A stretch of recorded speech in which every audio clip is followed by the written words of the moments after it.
L'équitation, un sport d'extérieur, à cheval, Cécile emprunte régulièrement chemins privés ou communaux. Alors quand elle entend parler d'une pétition pour un dimanche sans chasseur, elle n'hésite pas à signer. On subit de plus en plus la réticence à aller en extérieur pendant quasiment 10 mois de l'année, puisque les périodes de chasse ont été rallongées pour certains gibiers. Ce serait presque imprudent. Et je veux dire d'aller dans les forêts, d'aller dans des chemins, d'aller près des parcelles de maïs comme à cette époque qui sont très hautes et où on est mal vu. Et ce serait même inconscient d'y emmener des élèves. Une inquiétude liée au passé. Il y a 18 ans, dans la vallée de Chevreuse, Cécile frôle la mort à cause d'un chasseur. C'était un dimanche, elle montait à cheval accompagnée d'un élève.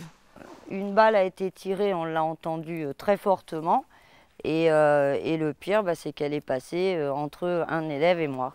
Si le dimanche, les domaines publics sont interdits de chasse, Cécile dénonce une législation compliquée.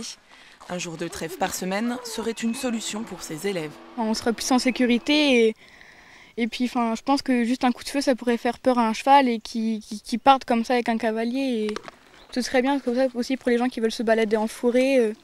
Ils pourraient se balader tranquillement sans qu'il y ait d'accident ni de choses comme ça. Je pense que ça peut être dangereux pour les chevaux, les bruits et tout ça, même pour le cavalier qui est sur le cheval, ça peut être dangereux. La Fédération des chasseurs du Cher, quant à elle, compte bien continuer à jouir du droit qu'elle paye pour chasser 7 jours sur 7. Pourtant, en France, 150 accidents ont lieu chaque année, 8 fois plus le dimanche.